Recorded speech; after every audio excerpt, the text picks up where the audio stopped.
I am Gabrielle, 31 years old, and a corporate forensic accountant.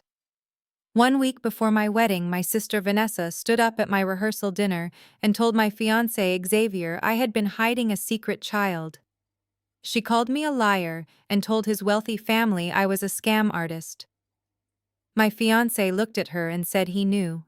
Her eyes lit up with victory until he finished his sentence. He said he knew she made it up, and he had the private investigator's full report right there. He slid a folder across the table, and my sister's face drained of color. Before I continue this story, let me know where you are watching from in the comments below. Hit like and subscribe if you have ever had to stand up to family who underestimated your worth. Growing up, my parents were obsessed with projecting the perfect image of Black excellence. That image was always centered around my sister Vanessa. She was the golden child. I was the scapegoat. I was the quiet girl who preferred analyzing financial data over beauty pageants and country club socials. My bedroom was my sanctuary where I escaped their constant criticism. I worked relentlessly to become a top-tier financial investigator, while my parents poured all their resources into grooming Vanessa for high society. She eventually married Preston Gallagher, the heir to a white old money family from Connecticut. I thought escaping my family meant I could finally build a peaceful life. Then I met Xavier, who happened to be a cousin in the same Gallagher family. Xavier was a brilliant mergers and acquisitions lawyer. He loved me for my mind and my independence. We built a beautiful life together, far away from my parents' shallow expectations. But Vanessa could never stand seeing me happy, let alone joining her exclusive family circle. That brings us to last Saturday night at our rehearsal dinner. We were in a private dining room at an exclusive Michelin-starred restaurant in Manhattan. Crystal chandeliers hung low over a massive mahogany table. The room was filled with Xavier's relatives. My parents, Brenda and Derek, were also there, desperate to impress the wealthy in-laws. We had just finished our appetizers when Vanessa tapped her silver spoon against her champagne glass. The soft chatter in the room instantly died down. Everyone turned to look at her. Vanessa stood up, smoothing her designer dress. She looked around the table with a pained expression. She locked eyes with Xavier and told him she could not, in good conscience, let him marry me. She said she loved him like a brother and had to protect the Gallagher family legacy from being tarnished. The entire room was silent. Then she dropped the bomb. She claimed that I had a 9-year-old son that I had hidden from everyone. She said I abandoned the child and was secretly paying an orphanage to keep him quiet. The reaction was immediate and chaotic. The wealthy Gallagher relatives started whispering and shifting in their seats. Preston's mother dropped her fork onto her plate with a loud clatter. My mother, Brenda, gasped and put her hand to her chest, acting like she was going into cardiac arrest. My father, Derek, glared at me with disgust, telling the room he was deeply ashamed of my actions. They did not even bother to ask me if the accusation was true. They instantly threw me under the bus to protect Vanessa's standing with her wealthy in-laws. Preston sat back in his chair with a smug smile, muttering loud enough for everyone to hear that people from lower-class backgrounds always show their true colors. I sat there still. I did not cry. I did not scream. My training as a forensic accountant taught me to never react emotionally when you have the data on your side. Xavier did not panic either. He calmly took a sip of his sparkling water and wiped his mouth with his linen napkin. He looked directly at Vanessa and smiled. He told her she was right about one thing. There was a secret child. Vanessa's smile grew so wide I thought her face would crack. She looked down at Preston, seeking his approval for exposing the family disgrace. She thought she had won. She thought she had ruined my life and secured her spot as the only acceptable daughter. But Xavier was not finished speaking. His voice dropped an octave, and he stated clearly that he knew she made the entire story up to frame me.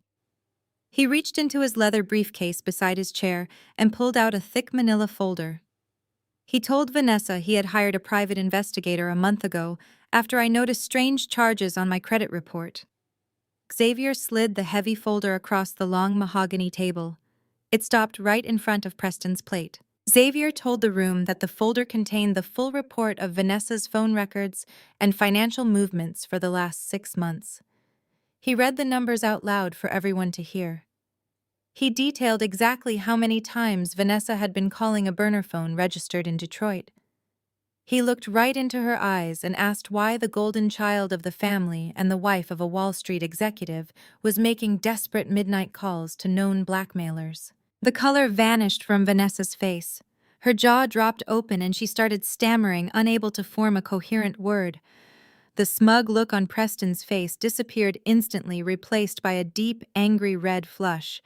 My parents suddenly stopped their theatrical crying and stared down at the folder in sheer confusion. The power dynamic in the room shifted in an instant. Vanessa had tried to orchestrate a public execution of my character, but she had unknowingly walked into a trap we had spent weeks preparing. This was just the very beginning of the bitter end for her perfect fake life. The silence in the private dining room was so heavy it felt suffocating. For a long moment, nobody moved. The waitstaff had quietly vanished, sensing the impending explosion. The soft jazz music playing from the hidden speakers above seemed inappropriately cheerful for the destruction unfolding below. Then the chaos erupted exactly as I knew it would. My mother Brenda realized that Vanessa was cornered and the spotlight was shifting to a narrative she could not control. So she did what she always did when reality threatened her delusions. She manufactured a medical emergency. Brenda let out a loud, theatrical gasp that echoed off the mahogany walls. She slumped back in her chair, clutching her chest with both hands, and began taking short, ragged breaths. She wailed that her heart was giving out, and that the stress of having such a cruel, vindictive daughter was sending her to an early grave. She leaned heavily against my father, Derek, expecting the entire room to rush to her aid. She wanted the waiters to bring water and the family to fan her face. But the Gallagher family did not move an inch. Preston's mother, Beatrice, simply took a slow sip of her white wine and looked at my mother with thinly veiled disgust. Beatrice adjusted her diamond necklace and leaned over to her husband. She muttered loud enough for the whole table to hear that they should have expected this kind of low-class spectacle. She said it was exhausting to watch people from certain backgrounds try to handle a civilized dinner. The racism and classism dripping from her words were impossible to miss. They viewed my family as nothing more than entertaining peasants allowed into their wealthy white world only because Preston found Vanessa physically attractive. My parents had spent their entire lives trying to be accepted by people like Beatrice, but in one moment of stress, the ugly truth was laid bare. Instead of defending his wife or challenging Beatrice's blatant disrespect, my father Derek turned his fury entirely on me. He slammed his fist on the table, making the crystal glasses rattle and the silverware jump. His face contorted with rage as he pointed a shaking finger in my direction. He yelled that I was a disgrace to the family name. He said I had spent my entire life being jealous of Vanessa and her accomplishments. He accused me of paying a cheap private investigator to fabricate lies just to ruin the most important night of Vanessa's life. Derek stood up, pushing his heavy wooden chair back so violently it scraped against the polished floor. He leaned over the table. He told me I was destroying the image of black excellence he and my mother had worked for decades to build. He said Vanessa was the pinnacle of everything they sacrificed for. She was married to a Wall Street executive and lived in a sprawling mansion in Connecticut, while I was just a bitter accountant trying to drag my own flesh and blood down into the mud. He demanded that Xavier apologize immediately and throw the folder into the trash, or the wedding was officially off. I looked at my father and felt absolutely nothing. No anger, no sadness, just a profound sense of clarity. For 31 years, I had chased his approval.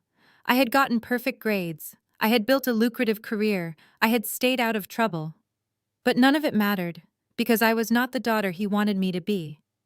I was not a trophy he could parade around the country club and brag about to his golf buddies. I told my father very calmly that black excellence was supposed to be about hard work and integrity, not marrying a rich man and hiding a secret child. My mother suddenly stopped her fake hyperventilating long enough to scream at me to shut my mouth. She realized her panic attack was not working, so she immediately switched tactics to aggressive defense. Preston finally found his voice. He stood up, puffing his chest out to assert his dominance in the room. He looked at Xavier with pure contempt. He said he did not know what kind of pathetic game Xavier was playing, but the Gallagher family did not tolerate blackmail or slander. Preston stated that he had top-tier lawyers on speed dial and he could have Xavier's career ruined before the appetizers were cleared. He sneered and said the folder was obviously full of fake documents printed off the internet by a desperate woman. Preston walked around the table and stood behind Vanessa, placing a protective hand on her shoulder. He looked down his nose at me and said I was pathetic. He said he always knew I was a jealous spinster who could not stand the fact that my sister married into real money. He said he had seen the bank statements himself. He claimed he had undeniable proof that I was sending $2,000 a month to an orphanage in Detroit. The entire table murmured at this new revelation. My parents looked at each other with triumphant smiles, thinking Preston had just delivered the killing blow to my credibility. Beatrice Gallagher let out a soft, elegant laugh and said it was truly sad how the lower classes always projected their own sins onto their betters. Preston reached into his tailored suit jacket and pulled out a folded piece of paper. He threw it onto the table next to the investigator's report with a dramatic flourish. He proudly announced that it was a copy of my personal bank statement. He said his private wealth manager had pulled a few strings to get it bypassing every privacy law in the book because rules did not apply to men like him. He looked at Xavier and asked how it felt to know he was marrying a woman who abandoned her own flesh and blood and then tried to blame her innocent sister. Vanessa finally found her courage now that her wealthy husband was defending her. She squeezed out a few fake tears and looked at Xavier with pleading eyes. She told him she was so sorry he had to find out this way, but she just could not let him ruin his life by marrying a woman who would abandon a child. She said she had tried to help me and cover up my mistakes for years, but I was too toxic and ungrateful to save. I watched them spin their web of lies with absolute precision. They were so confident. They truly believed that because Preston had money and power, they could just rewrite reality to suit their narrative. They thought a piece of paper with a few numbers on it would break me and force Xavier to walk away. But they did not realize who they were dealing with. I was a corporate forensic accountant.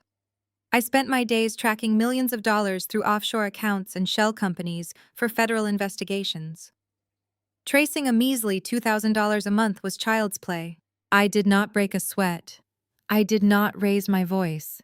I simply reached into my own leather bag resting on the floor beside me and pulled out my tablet.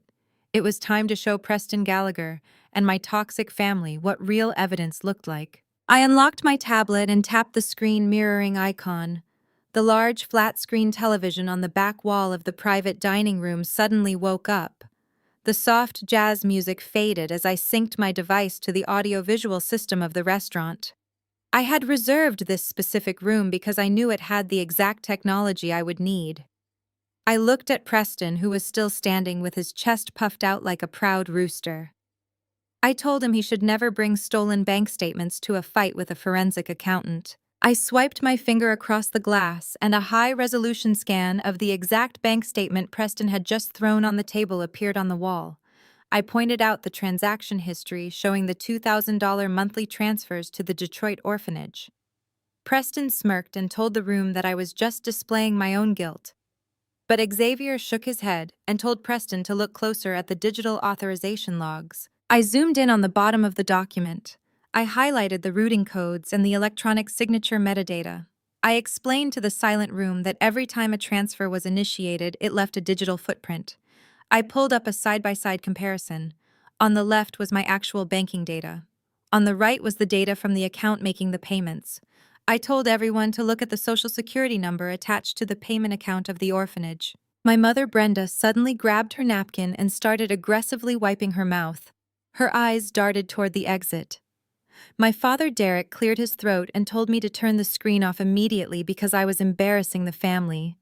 I ignored them completely. I stated clearly that the Social Security number on the phantom account was indeed mine, but then I pulled up a federal tax audit document I had secured legally through my firm. I showed the room that the phantom account was opened 9 years ago when I was 22 years old and still in graduate school. I had zero income and was living on student loans. Yet this account was somehow funded with an initial deposit of $50,000. I turned to my sister Vanessa. She was clutching her water glass so tightly her knuckles were white.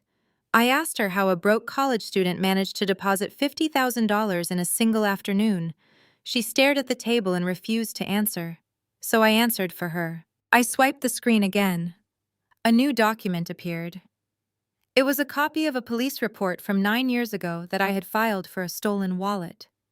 I explained that right around the time the account was opened, my wallet went missing during a weekend visit to the house of my parents. My social security card was inside it. I looked directly at Preston, whose smug expression was beginning to crack. I told him that his beautiful high society wife had stolen the identity of her younger sister to open a shadow bank account because she needed a place to hide her dirty money.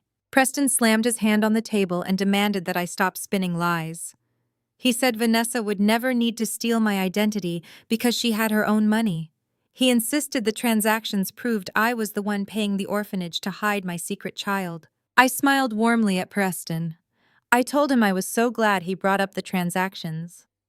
I tapped the tablet one more time. A map of the United States appeared on the screen with red tracking lines connecting Detroit to another location. I explained that as a forensic accountant, my specialty was tracing the origin point of digital money movement. I had pulled the Internet Protocol addresses for every single login associated with the shadow account over the past 5 years. The red lines on the map converged on a single point in Connecticut. I zoomed the map in closer and closer. The room was so quiet you could hear the air conditioning hum. The map zoomed in until it showed a satellite view of a massive estate. I looked at Preston and told him the exact location responsible for logging into my stolen identity and sending $2,000 a month to the Detroit orphanage was registered to his personal network router. The money was being sent from inside his own home. The face of Preston turned the color of ash. He slowly turned his head to look at Vanessa. She shrank back into her chair, trying to make herself as small as possible. The wealthy Gallagher relatives began murmuring in shocked tones. Beatrice Gallagher dropped her wine glass, entirely spilling white wine all over the expensive tablecloth. Preston asked his wife in a low, trembling voice what she had done. He asked her why transfers to an orphanage were coming from his network under a stolen identity. Vanessa opened her mouth, but only a pathetic sob came out. My mother, Brenda, slammed her hands on the table and stood up. She yelled that we needed to stop this interrogation right now. She tried to say it was all a simple misunderstanding about family finances. But Xavier stood up tall and adjusted his tie. He told my mother there was no misunderstanding. He looked at Preston and explained the cold, hard truth. The child in that Detroit orphanage did not belong to me. I had never even been to Detroit. The child belonged to Vanessa. Preston stared at Xavier for a fraction of a second before his face twisted into an ugly mask of pure rage. He slammed his fist down on the table so hard that a crystal water glass shattered, sending shards and ice across the white linen. He pointed a trembling finger at Xavier. He told him that he had just crossed a line that would destroy his entire life. Preston leaned over the table, his voice shaking with fury. He said he was a senior partner at one of the most ruthless investment banks on Wall Street. He threatened to make one phone call to the managing partners at Xavier's law firm. He swore he would have Xavier disbarred, blacklisted, and ruined before the sun came up. He yelled that nobody accuses a Gallagher of harboring a secret child and gets away with it. He said the bank statements he had were undeniable proof of my guilt, and that Xavier was just trying to deflect the blame to save my reputation. Vanessa started crying hysterically, nodding along with her husband. She begged Preston to just make us leave. She said Xavier was clearly brainwashed by my manipulative lies. The rest of the Gallagher family murmured their agreement, glaring at us as if we were diseased. Beatrice Gallagher told Xavier he was making a fool of himself and embarrassing their prestigious family name. But Xavier did not even blink at the threats from the Wall Street billionaire. He just reached back into the manila folder and pulled out a single sheet of paper with a hospital logo printed at the top. Xavier told Preston to go ahead and make the phone call. He invited Preston to call the senior partners at his law firm and tell them all about the DNA test results he was holding in his hand. Xavier slid the paper across the table right over the spilled water and broken glass. I watched Preston grab the paper, his eyes scanning the medical jargon. I told him that when I hired the private investigator, we did not just track digital footprints, we tracked physical ones too. The investigator had gone to Detroit and retrieved a DNA sample from the 9-year-old boy. We cross-referenced it with the genetic material Vanessa had submitted to a popular ancestry website a few years ago when she was obsessed with tracing our lineage to prove how elite she was. I spoke slowly, making sure every word echoed in the silent room. I told Preston the test confirmed a 99.9% maternal match. The boy in Detroit was Vanessa's biological son. My mother Brenda let out a loud wail and buried her face in her hands. Her fake panic attack had morphed into genuine terror. My father Derek sat frozen, staring blankly at the wall as his perfect illusion of black excellence crumbled into dust. Preston dropped the paper as if it had burned his fingers. He backed away from Vanessa, looking at her like she was a stranger. He asked her in a hollow voice how this was possible. He asked her who the father was and why she was paying them through a stolen identity. Vanessa could not speak. She was hyperventilating, gasping for air, as her web of lies suffocated her. So I decided to fill in the blanks for my wealthy brother-in-law. I told Preston the real story. 10 years ago, when Vanessa was 24, she was the golden child living rent-free in my parents' house and waiting for a rich man to sweep her off her feet. But she got bored. She started sneaking out and dating a local gang member who sold narcotics out of a chop shop. When she got pregnant, my parents panicked. They knew a mixed-race child with a criminal father would completely destroy their chances of marrying Vanessa into high society. My parents forced Vanessa to hide the pregnancy. They sent her away to a remote cabin in upstate New York under the guise of a spiritual retreat. When the baby was born, they immediately arranged a private off-the-books adoption with a desperate couple in Detroit. They thought the problem was solved. They thought Vanessa was clean and ready to catch a billionaire like Preston. I looked at my mother, who was now weeping uncontrollably. I asked her if she really thought a secret like that would stay buried forever. I turned back to Preston and explained the extortion loop. The adoptive parents in Detroit eventually found out who Vanessa was. They saw her wedding announcement in the Times. They saw she had married into the Gallagher fortune. They realized the biological mother of their adopted son was sitting on a mountain of money. So they started making phone calls. They threatened to go to the press and expose the entire scandal unless Vanessa paid them a monthly fee for their silence. But Vanessa could not use her own bank accounts. Preston controlled the family finances and would notice a random $2,000 monthly charge to a Detroit orphanage, which was actually a shell company set up by the adoptive parents. That was when my mother Brenda stepped in with a brilliant idea. She told Vanessa to use the Social Security card she had stolen from my wallet years ago. They framed me to protect her. Preston stood there listening to the meticulous details of the fraud. The realization hit him like a physical blow.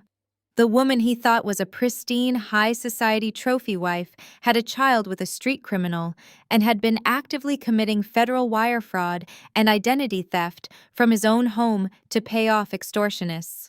He looked at my parents with absolute disgust. He realized they were entirely complicit. They had sold him damaged goods under false pretenses just to access his wealth.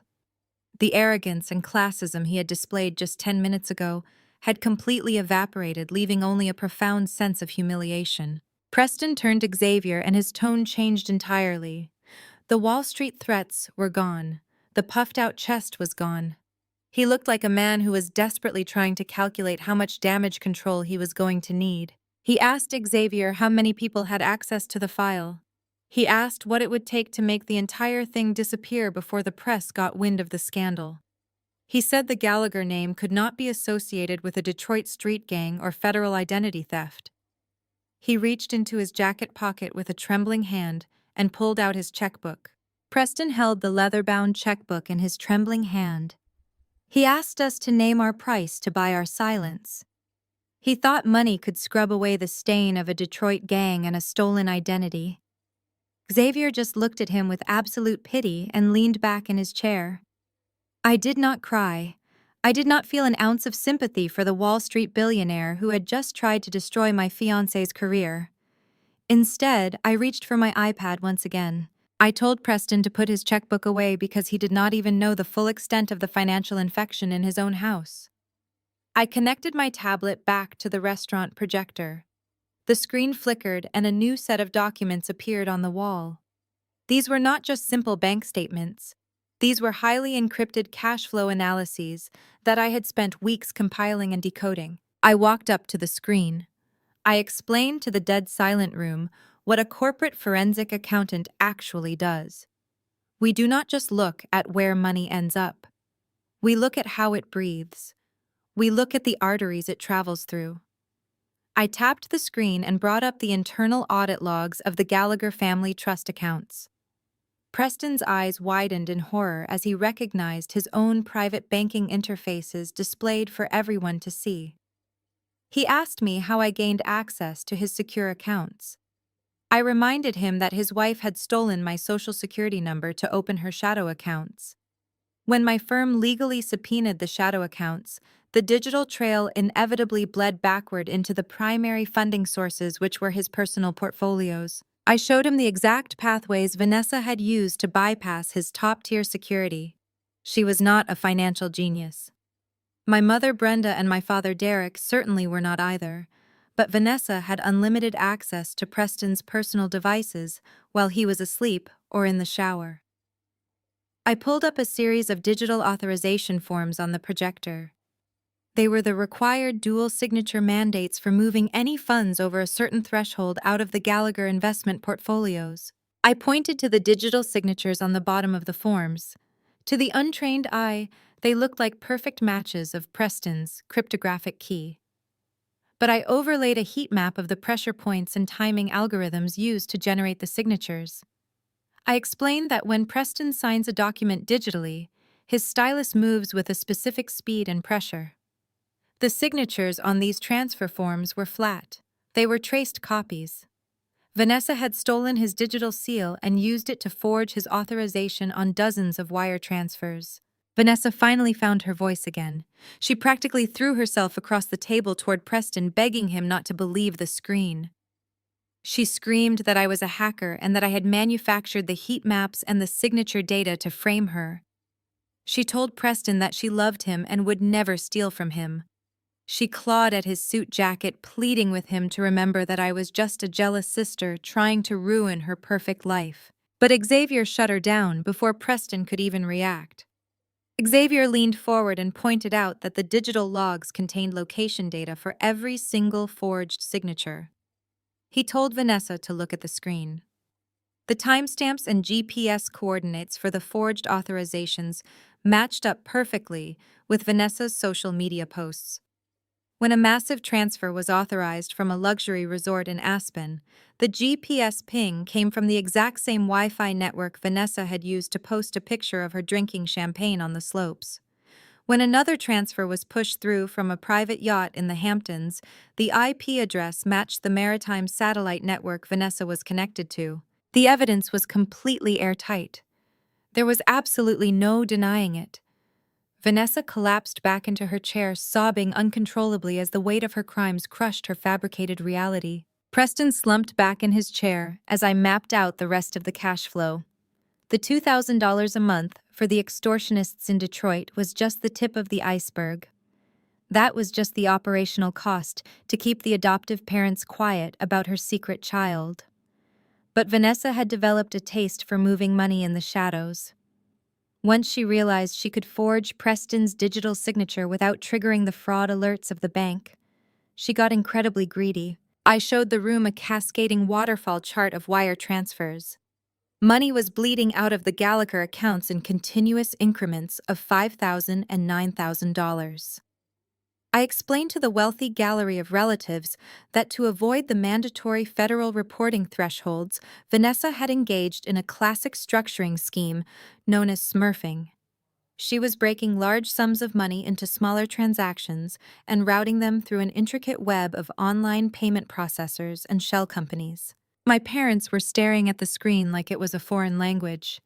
They had encouraged Vanessa to steal my identity to pay off the blackmailers, to protect their image of black excellence. But they clearly had no idea she was running a sophisticated embezzlement operation right under their noses. My mother started shaking her head, whispering that Vanessa would never know how to do something so complicated. I looked at my mother and agreed. I said Vanessa did not build this network alone. She had help.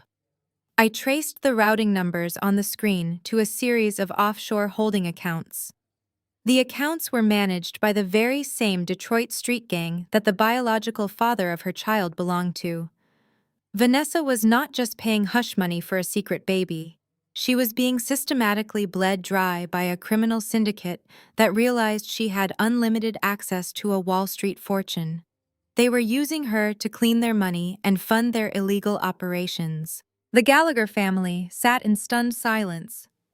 The people who had just spent the last hour sneering at my background and calling me low class were now staring at undeniable proof that their pristine family fortune was being funneled directly into organized crime by the very woman they had welcomed into their elite circle. Beatrice Gallagher looked like she was going to be physically sick. The elegant rehearsal dinner had turned into a federal crime scene. Preston dropped his checkbook onto the table. It hit the wood with a pathetic thud. His arrogance was entirely gone. The reality of the forged digital signatures and the massive cash flow hemorrhage had finally broken his spirit. He realized that attempting to buy our silence was the least of his problems. He was looking at federal investigations, wire fraud, and massive legal liabilities if the authorities traced his stolen money back to the Detroit syndicate. I stood at the front of the room, bathed in the cold light of the projector. I had not shed a single tear tonight. I was simply doing my job, and the audit of my toxic family was far from over. I watched Preston Gallagher, the man who had just threatened to ruin my fiancé's life, stare at the floor like a beaten dog. The arrogance had been completely drained from him. But I was not finished. I had promised myself that tonight I would burn down every single lie my family had built, and the stolen Social Security number was the key to exposing the deepest rot. I tapped my iPad again and a new document filled the screen. It was a scanned copy of a police report I had filed 9 years ago. I magnified the date. I reminded my parents of that particular summer. I was 22 years old, fresh out of college, and working an unpaid internship while studying for my CPA exams. Vanessa was 24, still living at home, complaining that her parents did not give her a large enough allowance to maintain her country club lifestyle. I looked directly at my mother, Brenda. I asked her if she remembered the weekend my wallet mysteriously disappeared from the kitchen counter. I remembered tearing the house apart, crying because my Social Security card and my meager savings were inside it. My mother had rolled her eyes and called me irresponsible. She had told me to just get over it and apply for a new card. She had refused to help me look for it. I turned the laser pointer on the screen toward a highlighted section of the police report. Then I brought up the origination documents for the shadow bank account. I pointed out the date the account was opened. It was exactly 2 days after my wallet went missing. The Social Security number attached to the account was mine. The signature on the application was a clumsy forgery of my handwriting. I walked closer to Vanessa, who was now weeping into a cloth napkin. I asked her how long she thought she could get away with it. I explained to the room that Vanessa was not some criminal mastermind. She was just a spoiled, entitled woman who had never faced a single consequence in her life. She needed a clean identity to open an account to hide the money she was funneling from her parents and eventually from Preston. She could not use her own Social Security number because she was already racking up massive credit card debt and her credit score was ruined. So she stole mine, her own sister. She took my identity and used it as a human shield. For 9 years, my name was tied to a ghost account, moving thousands of dollars a month to a Detroit syndicate. Every time I applied for a lease or a loan, my background checks were inexplicably delayed. I had spent years fighting with credit bureaus, not understanding why my financial history was constantly flagged for suspicious activity. I looked at my father, Derek. His face was buried in his hands. I asked him if this was the black excellence he was so proud of, protecting a daughter who committed federal identity theft against her own flesh and blood.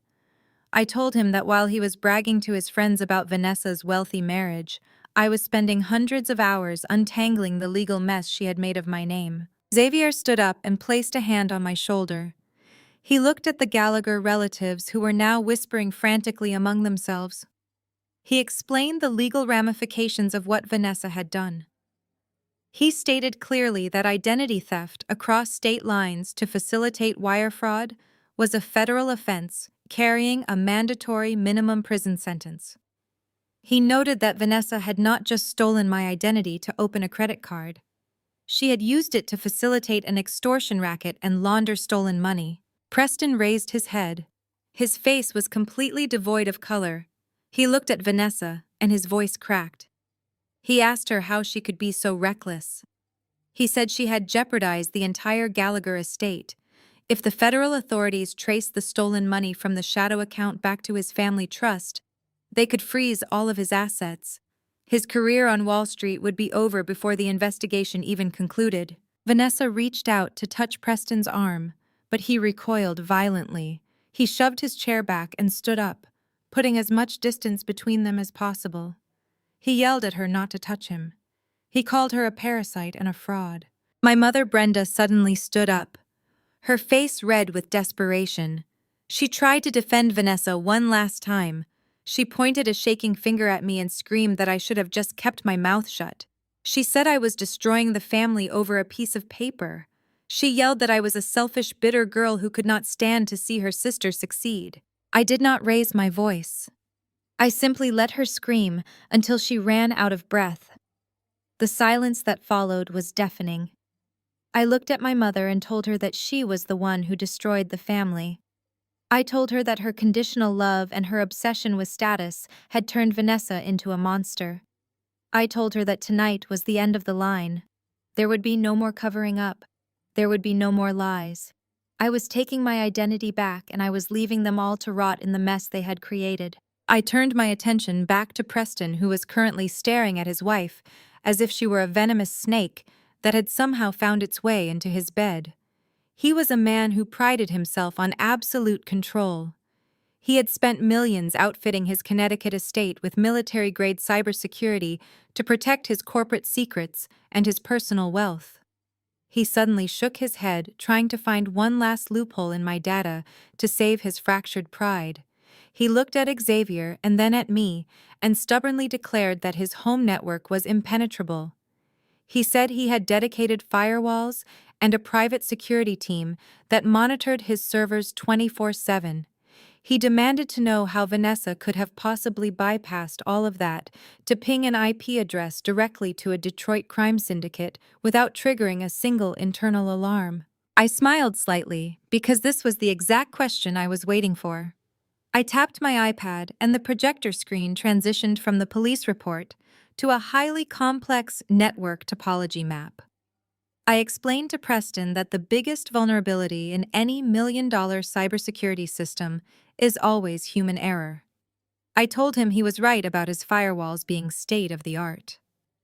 An outside hacker would have taken months to brute force their way into his servers. But Vanessa was not an outside hacker. She had the keys to the kingdom. I zoomed in on the schematic of his Connecticut mansion. The screen displayed a digital blueprint of the 3-story estate complete with the network nodes for every smart device in the house. I highlighted a specific node in the master bedroom. I told Preston that Vanessa did not use her own laptop or her phone to initiate those $2,000 transfers. She knew his security team periodically swept her personal devices to ensure she was not leaking sensitive family information to the press or her social media followers. So she used something else entirely. I pulled up the MAC address of the device that had been bridging the connection to my stolen social security number. I asked Preston if he recognized the serial number on the screen. He squinted at the wall, and the last ounce of blood drained from his face. He whispered into the silent room that it was his private secure terminal. It was the dedicated computer he kept locked in his home office adjacent to their bedroom. It was the exact machine he used to authorize billion-dollar corporate mergers. I nodded, confirming his worst nightmare. I explained that Vanessa had watched him type in his passcodes for years. She waited until he took his sleeping pills every night. While he was dead to the world, sleeping soundly in their custom king-sized bed, Vanessa would slip into his home office. She used his secure terminal because she knew his security team had whitelisted it. Any traffic coming from that specific machine bypassed the external firewalls automatically because the system assumed it was Preston conducting highly confidential Wall Street business. She did not need to be a master hacker because he had handed her the master key on a silver platter by simply trusting her. Beatrice Gallagher let out a choked gasp from the other end of the table. She looked at her son and asked if this meant the entire Gallagher family trust network was compromised. She was clutching her diamond necklace, her face completely pale with aristocratic terror. Preston ignored his mother because he was too busy staring at the screen in pure, unadulterated horror. I swiped the screen to show a chronological log of timestamps over the past 3 years. I matched the transfer times with his personal calendar, which I had legally subpoenaed during the discovery phase of the identity theft investigation. I pointed to a date in late December. I told Preston that on the night he hosted the annual Gallagher Christmas Gala with the governor in attendance, his wife excused herself complaining of a severe migraine. The network logs showed that while he was downstairs pouring expensive scotch for politicians, Vanessa was upstairs in his office, funneling $2,000 to a Detroit gang using my stolen name. I pointed to another date in July. I reminded him of their luxurious anniversary trip to the Amalfi Coast. I showed the login ping hitting the satellite network of the luxury yacht he had chartered, bridging back to his Connecticut server via a remote access Trojan she had quietly installed. She was actively paying off extortionists while they were sailing across the Mediterranean Sea, celebrating their fake marriage. I showed him the network logs proving that she had actively opened a backdoor channel on his terminal. This meant the Detroit syndicate had a direct, unmonitored pipeline into the Gallagher household network for over 36 months. They could have accessed his emails, his client portfolios, and his personal banking passwords at any given moment. The sheer audacity of it left the entire dining room completely paralyzed. The Gallagher relatives, who had been so quick to judge me earlier, were now staring at Vanessa with a mixture of absolute terror and revulsion. The rest of the Gallagher family began pulling their phones out of their pockets, likely wondering if their own devices had been infected just by connecting to Preston's guest Wi-Fi during Sunday dinners. The paranoia in the room was thick enough to cut with a knife. Preston looked physically ill. His breathing was shallow and erratic. He grabbed the edge of the heavy mahogany table just to keep himself upright. He realized that Vanessa had weaponized his love and his trust. She had turned his multi-million-dollar fortress into a routing station for organized crime. He realized that every time she kissed him goodnight and waited for him to fall asleep, she was stepping over his unconscious body to commit federal wire fraud. Vanessa tried to speak, but her voice was completely gone. She just sat there, shaking uncontrollably, tears streaming down her face and ruining her expensive makeup. She looked at my parents for help, but even they had backed away. My father, Derek, was staring at the floor, completely broken by the reality of what his golden child had become. My mother, Brenda, was uncharacteristically silent, finally realizing that no amount of fake crying or emotional manipulation could save them from the digital footprint illuminated on the wall. Xavier stood beside me, perfectly calm. He looked at Preston and delivered the final blow to his shattered ego. He told Preston that my forensic accounting firm had already prepared a complete disclosure packet. Xavier said we were legally obligated to report the identity theft to the federal authorities, but out of respect for the fact that Preston was an unwitting victim, we had temporarily withheld the IP address routing data that connected the fraud directly to his Wall Street terminal. Xavier explained that if the Federal Bureau of Investigation found out a Detroit crime syndicate had uninhibited access to his private work computer for the last 3 years, his career would be instantly vaporized. His Wall Street firm would fire him immediately, and the government would likely freeze his assets pending a massive federal investigation. Preston looked up at Xavier, his eyes wide with absolute panic. He asked what we wanted. He asked what it would take to keep the IP addresses out of the final federal report. He was begging now. The powerful Wall Street titan who had threatened to destroy my fiancé just 20 minutes ago was now pleading for his professional life. I looked down at Preston Gallagher as he begged me to save his career, and I felt a cold wave of satisfaction wash over me knowing the balance of power had permanently shifted. I opened my mouth to tell him that my forensic accounting firm did not make backroom deals with criminals to hide evidence from federal authorities. But before I could utter a single syllable, my mother Brenda shattered the heavy silence in the room. She pushed her heavy wooden chair back so violently that it tipped over and crashed onto the hardwood floor. She marched over to the head of the table, her heels clicking sharply, and stood directly between me and Preston. She looked at me with wild, desperate eyes, and her chest was heaving. The fake panic attacks and the theatrical crying were completely gone. She was backed into a corner, and she finally cracked under the undeniable weight of the digital evidence projected on the wall behind me. My mother looked around the room at the wealthy Gallagher relatives and then glared right into my eyes. She raised her chin and finally admitted what I had known for years. She confessed in front of everyone. She said, "Yes, we took your social security card from your wallet when you were 22. She said, "Yes, we used your name to open that bank account. And yes, we used your identity to send the hush money to the extortionists in Detroit." She spoke the words with a shocking amount of defiance. There was no apology in her voice, and there was no remorse in her eyes. Instead, she immediately pivoted and cast herself as the ultimate victim of circumstance. She pointed a shaking finger at my chest and told me I had absolutely no idea what it took to survive in a world built against us. Brenda started pacing back and forth, waving her hands frantically as she tried to justify a federal crime. She told the entire dining room that she and my father had spent their entire lives scraping by, facing closed doors and glass ceilings, just to give our family a chance at something better. She said they had sacrificed everything to mold Vanessa into a masterpiece. She described Vanessa as the only one who had the beauty and the charm to walk into rooms filled with old white money and make them beg for her attention. She said Vanessa marrying Preston was the only chance our family had at securing true generational wealth. She used those exact words. Generational wealth. As if marrying a Wall Street executive magically erased a decade of lies and criminal behavior. She said the people in Detroit were monsters who were threatening to destroy everything she had engineered. She claimed they had no other choice but to pay the blackmailers. She said she could not let a foolish mistake from Vanessa's past ruin the financial future of the entire family. Then she looked at me, and her tone shifted from defensive to demanding. She said I was always the smart one, and the independent one who could survive anything.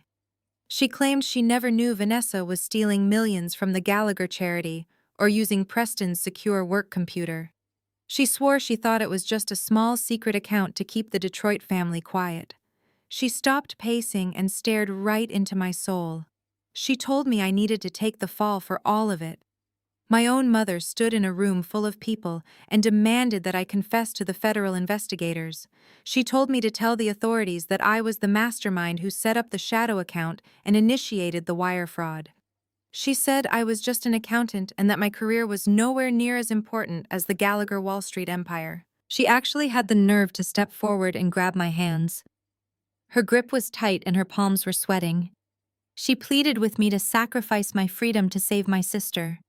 She rationalized her insane request by pointing out that I was single with no children to worry about and that my life was expendable compared to Vanessa's high society standing. She said if I took the blame, then Preston would not lose his job, and the Federal Bureau of Investigation would not seize the Gallagher Trust. Vanessa would not go to federal prison, and the family name would remain completely spotless. She told me this was my ultimate duty as a daughter. She said it was time for me to finally step up and contribute to the success of the family, instead of just being jealous and trying to tear my sister down. She told me I owed them for raising me, for feeding me, and for putting a roof over my head when I was a child. My father, Derek, slowly stood up from his chair and walked over to stand right beside my mother. They formed a united front of pure delusion. He looked at me and nodded in agreement with her unhinged demand. He told me in a low, serious voice that sometimes the strongest members of the family have to carry the heaviest burdens. He said this was my chance to prove I was truly part of the team. He actually looked me in the eye and said that taking a federal fraud charge was a noble sacrifice for the sake of Black upward mobility. I stood there listening to the two people who brought me into this world actively try to send me to a federal penitentiary. They were not asking me to lend them money or cover a late rent payment. They were asking me to throw away my spotless criminal record, my hard-earned career, my upcoming marriage, and my fundamental freedom just to cover up a decade of their toxic lies. They looked at me with expectant eyes, genuinely believing that their twisted logic made perfect sense. The Gallagher relatives were staring at my parents in absolute horror. Even Beatrice Gallagher, who had spent the entire evening making racist remarks and looking down on us, seemed physically repulsed by what she was witnessing. They were watching a level of familial betrayal that even their ruthless and cold corporate circles could not comprehend. Xavier stepped forward and gently but firmly removed my mother's sweating hands from mine. He stepped directly between me and my parents, using his tall frame to shield me from their delusion. He looked down at Brenda and Derek with a level of absolute disgust that radiated through the entire room. He did not shout, but his voice carried the heavy weight of a man who was ready to destroy anyone who threatened the woman he loved. Xavier stared at my mother with a coldness that could freeze boiling water. He told her if she ever touched me again, he would personally ensure she spent the rest of her life bankrupt and buried in civil lawsuits. He said I was not their sacrificial lamb, and I belonged to him now. But I placed my hand on Xavier's arm and gently stepped around him. I appreciated his protection more than anything in the world, but I needed to finish this myself. My mother thought she could rewrite history to make herself the martyr. She thought she could spin a story of noble sacrifice to justify throwing me under a federal bus. I looked right at her and told her to stop talking about Black excellence as if she even knew what the words meant. I told the room that my parents did not sacrifice for our family. They gambled, and they gambled everything on a horse that could not run. I pointed at Vanessa, who was still weeping into her hands, making pathetic choking sounds as her billionaire husband refused to even look at her. I reminded my mother of exactly what happened 10 years ago.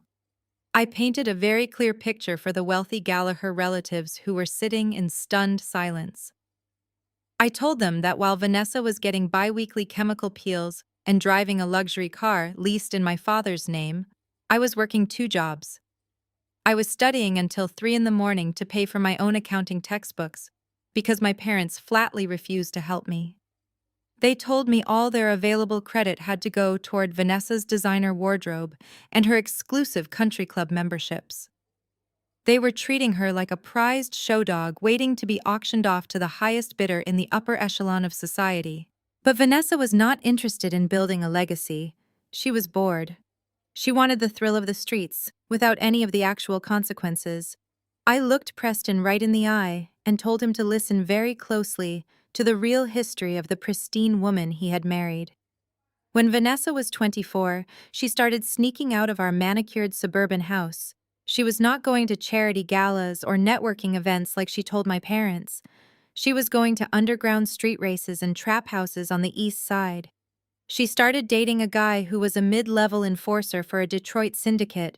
He ran an auto theft ring right out of our city. Vanessa thought it was exhilarating. She thought she was untouchable because she could play gangster on the weekends and always run back to our safe colonial home when things got too rough. But the real world does not care about your zip code. And then she got pregnant. I looked at my father Derek, whose eyes were now firmly glued to his expensive leather shoes. I asked him if he remembered the night Vanessa came crying into the kitchen, holding the positive pregnancy test. My father did not act like a strong, stoic patriarch that night. He completely panicked. He realized his entire 20-year investment was about to evaporate in an instant. A mixed-race baby with a known felon would instantly disqualify Vanessa from the elite circles they had spent decades trying to penetrate. She would never be able to snag a Wall Street executive with a street gang baby attached to her hip. The country club mothers would talk and the old money bachelors would run for the hills. So my parents did what they always did when Vanessa made a mess. They swept it under the rug. They told the neighbors and our extended family that Vanessa was going on a highly exclusive spiritual retreat in upstate New York to prepare for a prestigious fellowship program. They lied to everyone with a straight face. In reality, they rented a cheap off-the-grid cabin near the state border. They hid her there for 7 months like a fugitive. They treated her pregnancy like a radioactive spill that needed to be contained at all costs. And the moment that little boy was born, they did not celebrate a new life. They handed him off to a desperate couple connected to the Detroit syndicate. It was a quiet, off-the-books adoption arranged by her criminal boyfriend just to keep his own hands clean. They threw a human being away like a piece of trash just to keep Vanessa's resume looking spotless. My mother stood there shaking her head, her mouth opening and closing, trying to deny the ugly details, but I did not let her speak. I projected my voice so every single person in the private dining room heard me clearly. I told her that her narrative was a complete joke. She did not steal my social security number to protect generational wealth. She stole my identity because she was terrified that the wealthy white world she idolized would find out her golden child was just a reckless fraud who abandoned her own flesh and blood. She was perfectly willing to let me go to federal prison tonight because in her eyes I was never a daughter. I was just spare parts. I was the insurance policy she kept around to fix Vanessa's mistakes. I told my parents that their entire lives were built on a foundation of rotting lies, and tonight that foundation finally collapsed under the weight of the truth. There was no saving Vanessa now. There was no saving the family name. Preston was already calculating his exit strategy, and the federal authorities were going to trace the embezzled charity money back to the Detroit gang, whether I confessed or not. I looked at my mother and told her she had finally run out of rug to sweep things under, and she was going to have to stand in the filth she created. I did not give my mother the chance to formulate another lie. I turned my back on her and walked straight to the tablet. I tapped the screen, and the complicated network of financial documents instantly disappeared. They were replaced by something much more clinical and impossible to argue with. A laboratory report from a highly accredited private genetics lab filled the glowing projector screen. It was a stark white document with bold black text and a bright red seal of authentication at the top. I looked at Vanessa, who was now shaking so violently that her wooden chair was visibly vibrating against the polished hardwood floor. I told her that financial records could sometimes be explained away by a truly desperate team of Wall Street lawyers, but DNA does not care about legal loopholes or country club memberships. Biology does not lie. I explained to the completely silent room exactly how my private investigator had managed to secure the genetic sample. He had tracked down the boy in Detroit using the routing numbers from the shadow bank account. The extortionists who had adopted the boy were incredibly careless people. They did not care about the child. They only cared about the monthly payments Vanessa was sending them. The investigator had followed them for 3 days. On a Tuesday afternoon, they had left the 9-year-old boy playing alone in a public park, while they were inside a nearby house smoking and drinking the money Vanessa had just wired to them. The investigator simply sat on a park bench and waited until the boy finished drinking from a plastic juice box and threw it into a public trash can. The investigator collected the discarded box, sealed it in an evidence bag, and sent it to an independent laboratory on an overnight flight. I turned my attention back to Vanessa and reminded her of her own overwhelming vanity. I asked her if she remembered what she did 3 years ago when she was desperately trying to impress her new wealthy mother-in-law. Beatrice Gallagher had been bragging about her aristocratic heritage, tracing her lineage back to the Mayflower. Vanessa felt inadequate, so she bought one of those popular DNA testing kits. She spit into a plastic tube and mailed it off to an ancestry website, hoping to find some secret royal bloodline to legitimize her presence in their elite family. She wanted to prove she belonged. And in her desperation for status, she had made her entire genetic profile completely public. She wanted everyone to see her results. She had basically handed me the exact weapon I needed to permanently destroy her lies. I pointed my laser pointer at the glowing text at the bottom of the laboratory report. The private genetics lab had simply taken the DNA extracted from the saliva on the juice box and run a comparative analysis against the public database where Vanessa had uploaded her profile. I read the final conclusion out loud, letting my voice echo off the mahogany walls so there could be no misunderstanding whatsoever. The probability of maternity is 99.99%. I looked directly at Preston Gallagher and let the words sink into his brain. I told him that the 9-year-old boy living in a Detroit trap house with a street gang was not my secret child. He was his beautiful high society wife's biological son. Preston stared at the projector screen and his chest stopped moving. He literally forgot how to breathe for several excruciating seconds. The Gallagher relatives, who had been sitting in terrified silence, suddenly erupted into synchronized gasps of pure horror. The sheer reality of a biological connection to an inner-city street gang completely shattered their fragile illusion of superiority. Beatrice Gallagher clutched her chest, looking as if she might actually faint for real. She stared at Vanessa with a level of revulsion usually reserved for rotting garbage. The woman they had welcomed into their home, the woman who was supposed to carry the Gallagher name and produce their heirs, had a secret child with a violent felon. I turned to my parents, who were now completely paralyzed by the undeniable medical proof shining on the wall. I asked my father how much cash he had to slide across the table to that corrupt doctor at the remote clinic in upstate New York. I asked him exactly what it cost to convince a medical professional to leave Vanessa's name off the original birth certificate and replace it with a fake name. I told the horrified room that the extortionists had also provided my investigator with copies of the initial custody transfer papers. There was no legitimate adoption agency involved. There was no legal transfer of guardianship through the state system. It was nothing more than human trafficking masked as a desperate family favor. My parents had literally handed a newborn baby to a group of violent criminals in a dark parking lot just to keep Vanessa's resume looking spotless for the marriage market. I walked closer to Vanessa, and my voice dropped to a cold whisper, but the room was so quiet that everyone heard every single syllable.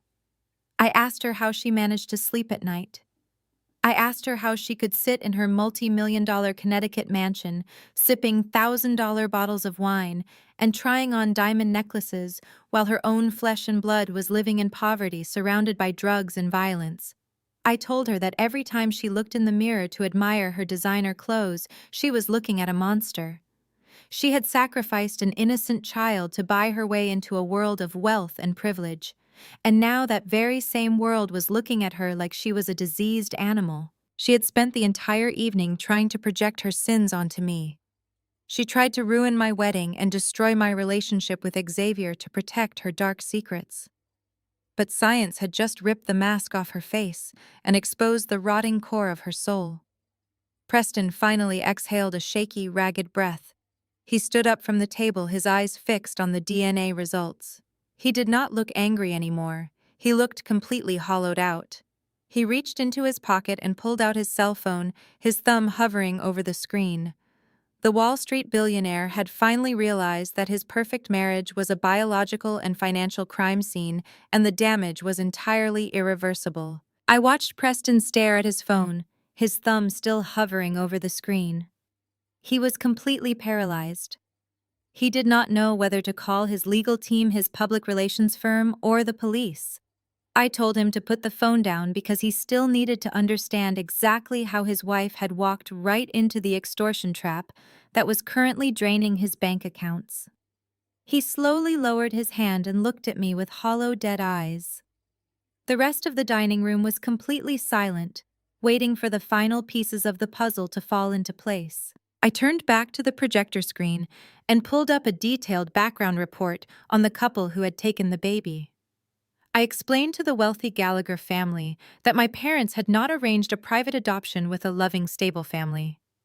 The man who took the child was the older brother of Vanessa's former gang-affiliated boyfriend. The woman had a rap sheet 3 pages long for check fraud and shoplifting. My parents had literally handed an infant over to career criminals because they were too desperate to hide the evidence of Vanessa's reckless behavior. They did not care what happened to the boy as long as he was far away from their pristine suburban neighborhood. For a few years, the arrangement actually worked. The Detroit syndicate did not care about Vanessa as long as she stayed away, and my parents were more than happy to pretend the child never existed. But then Vanessa made the biggest mistake of her entire life. She got greedy for public validation. I reminded the room of the lavish wedding Preston and Vanessa had thrown 5 years ago. It was not just a quiet, private ceremony. It was a massive, highly publicized event. Vanessa had insisted on inviting photographers from high society lifestyle magazines. There were glossy, full-page spreads of her wearing a custom designer gown, dripping in Gallagher family diamonds and smiling radiantly next to her Wall Street billionaire husband. She gave glowing interviews about her flawless upbringing, her perfect family, and her exciting new life in the upper echelons of Connecticut society. That magazine eventually made its way to Detroit. I explained how the extortionists saw the woman who had abandoned her baby now smiling on the cover of a luxury publication. They read all about the Gallagher family fortune, the real estate holdings, and the massive investment portfolios. They realized they were sitting on a literal gold mine. They did not look at the little boy playing in their living room and see a child anymore. They saw a walking, breathing ATM machine. I detailed the very first phone call Vanessa received. It happened while she and Preston were on their honeymoon in the Maldives. The man from Detroit bypassed her public social media and called her private cell phone number. He did not ask how she was doing. He did not offer congratulations on her marriage. He simply sent her a digital photograph of the little boy standing on a dirty, dilapidated porch. Underneath the photo was a text message demanding $50,000 immediately. The man threatened to forward the picture and the real birth certificate directly to the Wall Street Journal and the Gallagher family board of directors if she did not comply. Vanessa was absolutely terrified. She knew Preston would annul the marriage the second he found out she was tied to a Detroit street gang and had lied about a secret child. But she had a massive logistical problem. Preston was a financial hawk. His accountants and wealth managers tracked every single penny that moved through his primary accounts. If Vanessa suddenly wired $50,000 to an unknown bank account in Michigan, red flags would instantly go up across his entire financial network. She needed a clean, untraceable pipeline to move the money without triggering any internal audits. So she remembered the wallet she had stolen from me years earlier. She remembered my pristine social security number, my flawless credit history, and the fact that I was a squeaky clean accounting student who never got into trouble. She used my identity to set up the shadow account. She forged Preston's digital signatures to quietly siphon the initial $50,000 from one of his secondary investment portfolios, masking it as a routine market trade loss. She funneled the money through the ghost account in my name and paid the extortionists off. Vanessa actually thought it was a one-time payment. She thought she had bought their permanent silence. I laughed a cold, hollow sound that made Beatrice Gallagher flinch in her seat. I asked Preston if he honestly believed that professional blackmailers ever just walk away after getting paid. The Detroit syndicate realized exactly how easy it was. They realized Vanessa had unrestricted access to millions of dollars and was way too terrified of losing her luxury lifestyle to ever go to the police. So that initial payment simply turned into a mandatory monthly subscription fee. They set a baseline of $2,000 a month just for basic silence. They called it living expenses for the boy. But that was just the absolute minimum retainer to keep them from going to the press. Whenever the gang needed extra cash to cover gambling debts, legal fees for their associates, or illegal business ventures, they would demand larger lump sums. Those were the $5,000 and $9,000 wire transfers I had showed them earlier on the projector. Vanessa was essentially paying a massive monthly premium just to keep her fake high society life intact. I painted the ultimate picture of her absolute hypocrisy. I looked right at Vanessa and described her hosting expensive charity galas for underprivileged youth in Connecticut, while she was actively laundering stolen money to a criminal enterprise.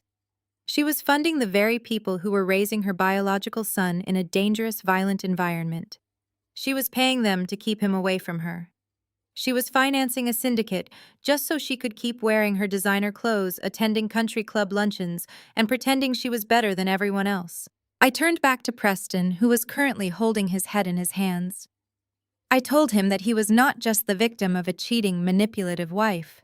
He was the unwitting financier of a Detroit street gang. His Wall Street bonuses and his old money family trust funds were being used to buy drugs, illegal weapons, and silence, all because the woman sitting next to him wanted to play pretend. The silence in the private dining room was heavy and suffocating. Preston Gallagher looked like a man who had just been hit by a freight train. His tailored suit seemed to hang loosely on his frame, as if he had physically shrunk in the last 30 minutes. The arrogant Wall Street titan who had threatened to destroy my fiancé's career was completely gone. In his place was a desperate, cornered animal trying to figure out how to survive a fatal trap. He looked at Vanessa, his wife of 5 years, with a mixture of pure hatred and deep, profound regret. He slowly turned his gaze away from her, refusing to acknowledge the pathetic sobbing sounds she was making. Preston reached into the inside pocket of his suit jacket. His hand was shaking so badly, he struggled to pull out his leather-bound checkbook. He dropped it onto the mahogany table and let out a long, ragged breath. He looked at me and then at Xavier. His voice was hoarse, completely stripped of its usual commanding tone. He asked us what our price was. He said he knew we had him backed into a corner, and he was willing to pay whatever it took to keep the entire Gallagher family out of the federal investigation. He said he could not allow his firm or his family trust to be linked to a Detroit street gang and identity theft. He opened the checkbook and pulled a gold-plated pen from his shirt pocket. He did not even wait for us to answer. He began writing furiously. The only sound in the room was the scratching of the pen against the paper and Vanessa's continued weeping. Preston ripped the check from the book and threw it across the table. It landed face up right in front of Xavier. It was a check for $1 million made out to cash. Preston leaned forward, placing both hands flat on the table. He told Xavier that the money was his under one strict, non-negotiable condition. Xavier and I had to sign a comprehensive ironclad non-disclosure agreement drafted by his personal legal team tonight. The agreement would state that my identity was never stolen, and that the shadow account was simply a misunderstanding involving a joint family venture. He demanded that I hand over all the digital evidence, the network logs, the IP tracking data, and the DNA results. He said he would handle Vanessa quietly, through a heavily redacted divorce settlement, but the criminal aspect of her actions had to completely disappear. He looked at me, his eyes pleading but still retaining a tiny flicker of his inherent arrogance. He told me $1 million was more money than I would ever see in my entire accounting career. He said it was enough to pay for my wedding, buy a house in cash, and set me up for a very comfortable life. He told me to take the money, walk away from my toxic family, and let him clean up the massive mess his wife had made. He actually tried to spin it as a win-win scenario. He thought he could buy my integrity just like he bought his cars and his luxury watches. My mother, Brenda, suddenly stopped crying. Her eyes locked onto the piece of paper sitting on the table. She saw a way out. She immediately shifted her narrative again. She turned to me, wiping away her fake tears, and spoke in a hushed, urgent whisper. She told me to take the check. She said this was exactly what she meant by generational wealth. She told me that if I took the money, our family would be set. She promised that she and my father would leave me alone forever, and that I could go live my life with Xavier in peace. She was actually trying to encourage me to become an accessory to a federal cover-up, just so she could avoid facing the consequences of her actions. My father, Derek, nodded eagerly, standing beside my mother. He told me Preston was being incredibly generous considering the circumstances. He said $1 million was a fair settlement for the inconvenience I had suffered. They were both staring at the check with naked greed, completely ignoring the fact that Vanessa was sitting right next to them facing federal prison. They did not care about her anymore. She was a broken toy, and they were already trying to salvage whatever cash they could from the wreckage. I did not look at my parents. I looked at Xavier. He was staring at the check with an expression of absolute disgust. He was a lawyer who built his entire career on ethical corporate practices. The idea of taking hush money to cover up wire fraud and extortion was completely repulsive to him. He slowly pushed the check back across the table toward Preston, using only his index finger as if the paper itself was diseased. Xavier told Preston that he was insulting both of our intelligence. He explained that signing a non-disclosure agreement to conceal an active federal crime was conspiracy. He said he was not going to risk his law license or his own freedom to save the Gallagher family reputation.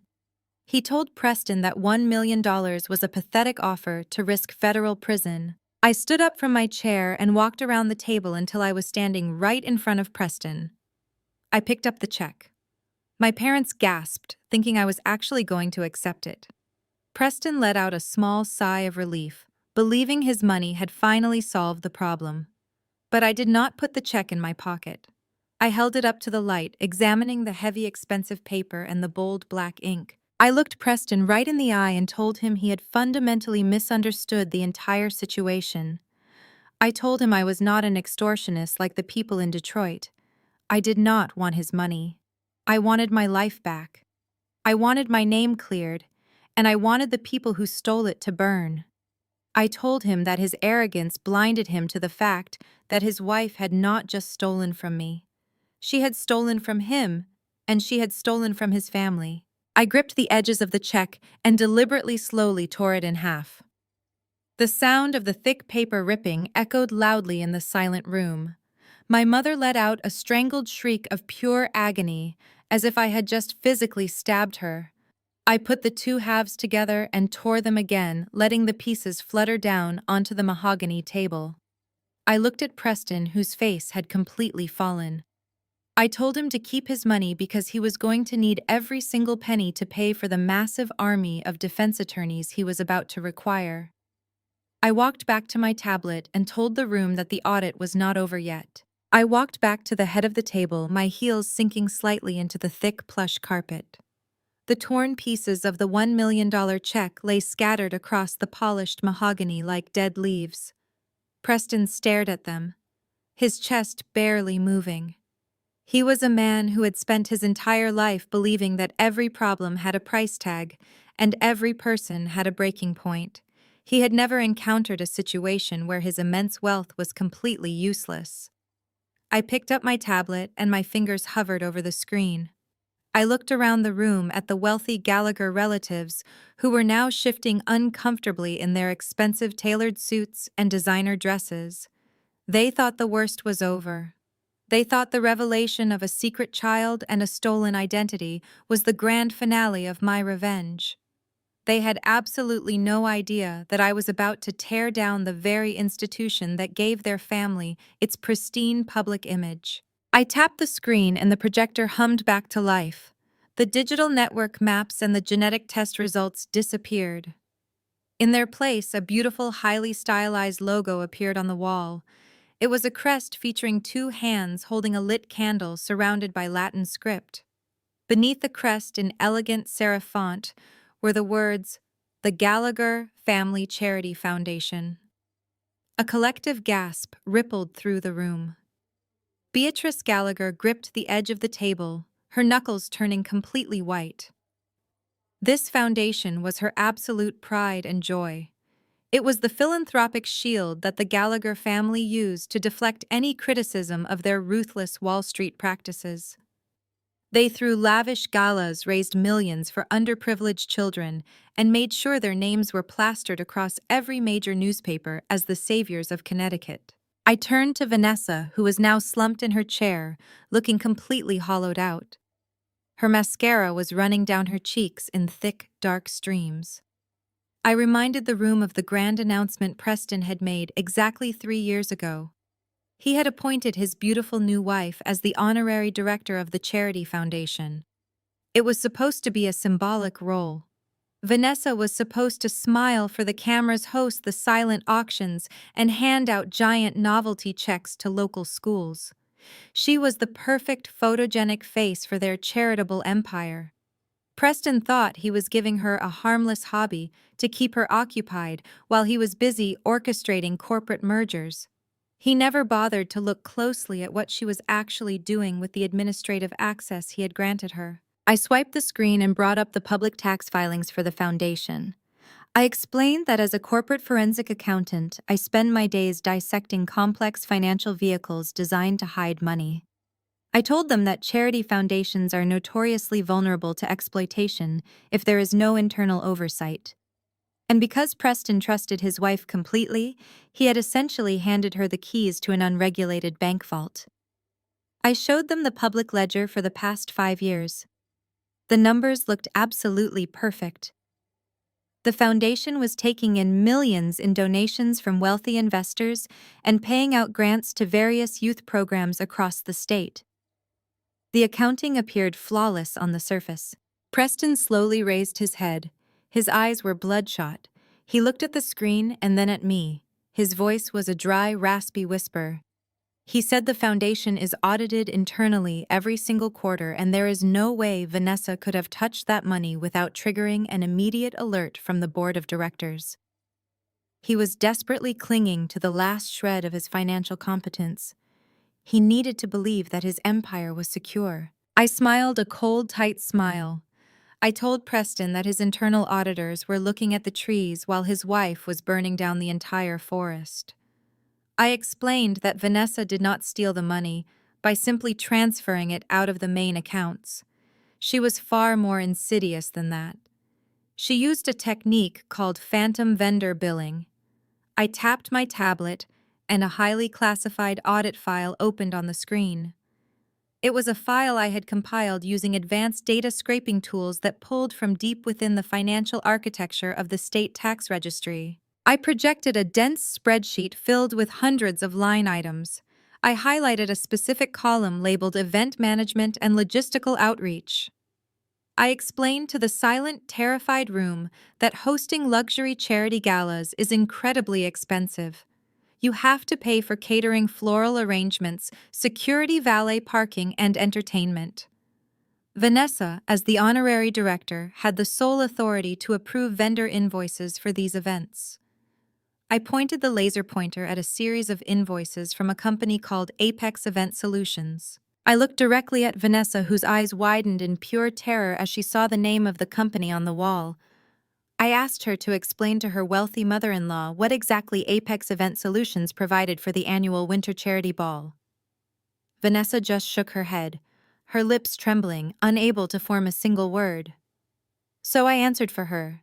I told the room that according to the invoices, Apex charged the foundation $85,000 for specialized lighting and audio equipment. The invoices were perfectly formatted with professional letterheads and tax identification numbers. Preston had blindly signed off on the expense reports without giving them a second thought. But then I brought up the corporate registration documents for Apex Event Solutions. I showed the room that the company was not registered in Connecticut or New York. It was registered to a small vacant strip mall in Detroit, Michigan. The room went dead silent. The connection was instantly made. I zoomed in on the name of the registered agent for the company. It was the exact same man who had adopted Vanessa's secret child, the brother of her gang-affiliated ex-boyfriend. Preston closed his eyes and let his head fall forward until it rested on the mahogany table. The sound of his heavy breathing was the only noise in the room. I walked slowly around the table, making sure every single person heard what I was about to say. I told them that Vanessa was not just paying a monthly extortion fee with a stolen identity. She had turned their prestigious family charity into a massive slush fund for organized crime. She was writing fake invoices for phantom services and funneling tax-exempt donor money directly into the pockets of the Detroit syndicate. The Gallagher Family Charity Foundation, the crown jewel of their high society reputation, was officially financing a criminal enterprise. My parents stared at the screen, their mouths hanging open. They had pushed Vanessa to marry into wealth to secure their legacy, but they had unknowingly unleashed a financial parasite that was systematically draining their billionaire son-in-law. I looked at the sea of pale, horrified faces around the table. I had torn up their hush money, and now I was tearing up their pristine public image. The audit was exposing the darkest corners of their empire, and there was absolutely nowhere left for them to hide. I watched Preston slowly lift his head from the mahogany table. The skin around his eyes was dark and bruised, looking as if he had aged 10 years in the span of 45 minutes. He asked me in a voice so quiet it barely reached across the room if the $85,000 was the only invoice. He was praying for a miracle. He was praying that his wife had only made one massive, catastrophic mistake that he could somehow quietly repay to the foundation before the federal regulators noticed. But I was not there to offer him false hope. I was there to deliver the complete, unvarnished truth. I tapped my iPad, and a sprawling aggregate spreadsheet replaced the single Apex Event Solutions invoice on the projector screen. I told Preston to look at the bottom right corner of the screen. I had highlighted the grand total in bright red so no one in the room could miss it. I told him that Vanessa did not just steal $85,000. Over the past 5 years, since she was appointed as the honorary director of the charity, she had systematically siphoned exactly $1.5 million out of the Gallagher Family Foundation. The collective gasp in the room was louder this time. Beatrice Gallagher actually grabbed her chest and let out a small, panicked cry. $1.5 million.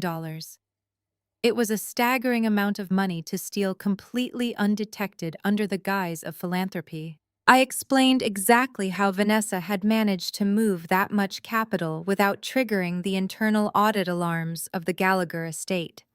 She was incredibly methodical in her deceit. Apex Event Solutions was just one of the ghost vendors she had created in collusion with the Detroit syndicate.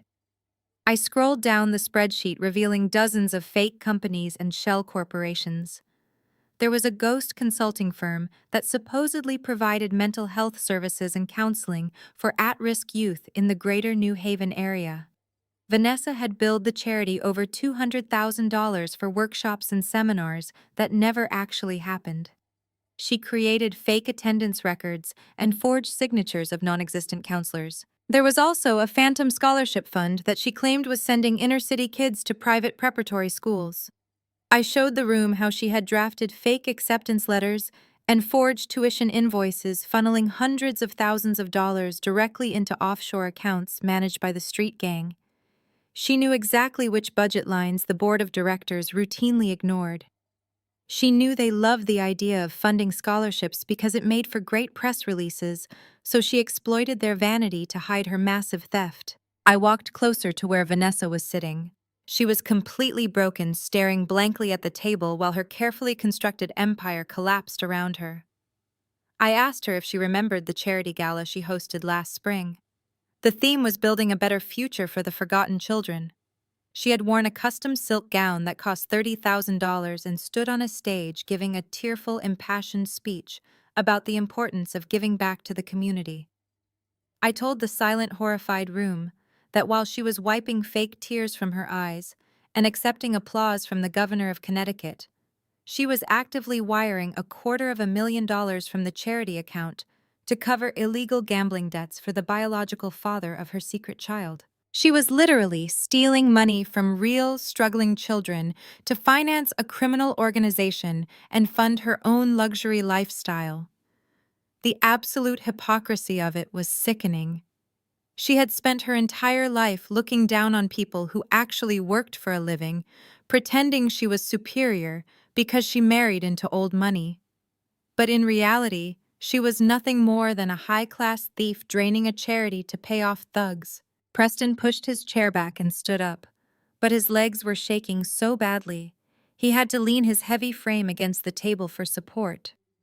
The realization of his own legal vulnerability was finally hitting him. I looked right at him and confirmed his absolute worst fears. I reminded him that as the primary benefactor and chairman of the foundation, he was the one who signed the federal tax returns every single year. He had blindly signed the audit forms and the expenditure reports that Vanessa put in front of him, trusting his wife completely. I explained the severe legal consequences of his negligence. The Internal Revenue Service and the Federal Bureau of Investigation do not care if you were blinded by love or if your wife manipulated you. When federal agents see $1.5 million of tax-exempt charity funds routed through fake vendors to a Detroit street gang, they do not see a naive victim. They see a co-conspirator in a massive money laundering operation. I told Preston that by signing those tax returns, he had legally tied the entire Gallagher Wall Street empire to an active criminal syndicate. My parents were completely silent now. The reality of the $1.5 million federal embezzlement had finally shattered their delusion. There was no spinning this into a story of black excellence. There was no justifying this as a desperate move to protect the family image. Vanessa was a federal criminal who had jeopardized the freedom and the fortune of one of the wealthiest families in the state. My mother, Brenda, could not even look at Vanessa anymore. The golden child she had sacrificed my childhood to protect had turned out to be the ultimate destruction of everything they valued. The wealthy Gallagher relatives who had sneered at me earlier, calling me a jealous spinster and insulting my background, were now looking at me with something resembling terrified respect. They realized that the quiet accountant from the lower-class family was the only person in the room who truly understood the massive legal avalanche that was about to bury them all. I stood perfectly still, letting the weight of the $1.5 million theft crush the last remaining fragments of their arrogance. They had tried to humiliate me and ruin my wedding, but all they had done was hand me the matches to burn their fake kingdom to the ground. I did not give them a single second to recover. I tapped my screen and the spreadsheet of fake vendors vanished, replaced by a sprawling digital spiderweb. This was the exact visualization software my firm used to brief federal prosecutors on organized crime syndicates. The glowing lines connected the Gallagher Family Charity Foundation at the center to dozens of nodes scattered across the country and overseas. I pointed my laser pointer at the thickest red line, which led directly from Apex Event Solutions to a series of offshore holding accounts in the Cayman Islands and Macau. I told Preston that his wife was not just a simple embezzler. She was a fully functioning washing machine for a Detroit syndicate. I zoomed in on the profile of the man who was orchestrating this entire operation from the shadows. A mugshot appeared on the screen showing a man with cold, dead eyes and a scarred jawline. It was Vanessa's ex-boyfriend, the biological father of her secret child. I explained that he was not just a low-level street thug anymore. Over the past 5 years, fueled by the massive influx of Gallagher cash, he had moved up the ranks of the syndicate. But he had a fatal flaw. He was a degenerate gambler. He owed hundreds of thousands of dollars to ruthless bookies and rival organizations. If he did not pay them, he would be killed. And if he was killed, the adoptive parents would lose their protection. The extortion loop would collapse and the child would likely be dropped right on the front steps of the Gallagher estate in Connecticut. Vanessa could not let that happen. She needed him alive to keep her dark secret hidden. So she became his personal automated teller machine. I traced the money step by step for the completely silent room, lecturing them like a college professor delivering a grim case study. I showed them the meticulous layering process. Vanessa would approve a fake invoice for $50,000 to a ghost catering company. That company would immediately wire the funds to 3 different shell corporations registered in Delaware. Those accounts would then purchase digital chips at offshore online casinos. The associates of the syndicate would play a few hands, intentionally lose a small percentage, and then cash out the rest as legitimate gambling winnings. They washed the Gallagher charity money until it was completely untraceable to the naked eye. Then they used those clean funds to pay off the massive gambling debts of her ex-boyfriend. Preston was gripping his hair with both hands, resting his elbows on the table. His breathing was so loud and ragged it sounded like he was suffocating. I walked right up to him and broke down the exact legal statutes he was currently violating. I told him that the federal government calls this money laundering and racketeering. Under the Racketeer Influenced and Corrupt Organizations Act, it does not matter that he did not personally initiate the wire transfers. He was the chairman of the foundation. His name was on the legal charter. His digital signature, however, forged authorized the movements. The federal regulators would look at a Wall Street executive funneling $1.5 million to a Detroit gang, and they would immediately assume he was the mastermind, using his clueless high society wife as a convenient pawn. I let that horrifying reality sink deep into his bones. I told him what would happen tomorrow morning when my firm submitted the final audit report to the federal authorities. The Securities and Exchange Commission would instantly suspend his trading licenses. His prestigious Wall Street firm, the one he loved more than his own family, would fire him before lunch to protect their stock price. Federal agents would freeze every single asset tied to the Gallagher name. The Connecticut mansion, the Hamptons beach house, the offshore trust funds, all of it would be locked down pending a massive multi-year federal investigation. He would not even be able to pay for a cup of coffee using his own credit cards. The media frenzy would be absolute. The headlines would read Wall Street Titan funds Detroit crime syndicate with charity dollars. His reputation would be obliterated overnight. Beatrice Gallagher began to openly weep.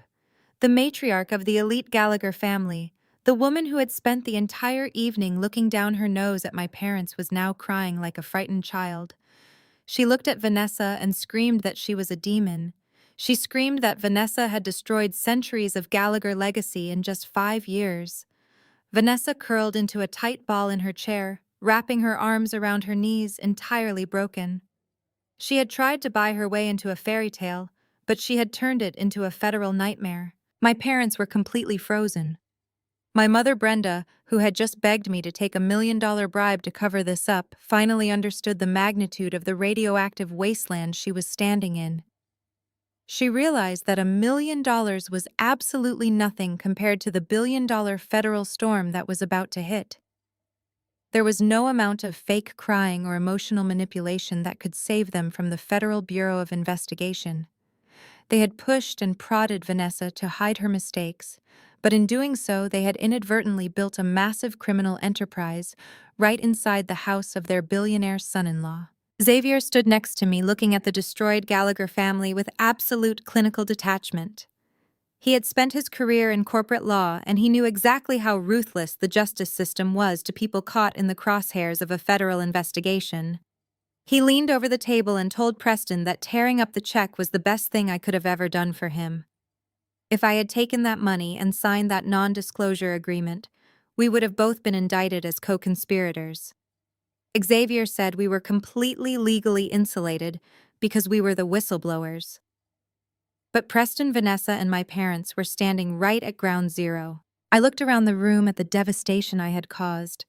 This was not just petty family drama or a sibling rivalry.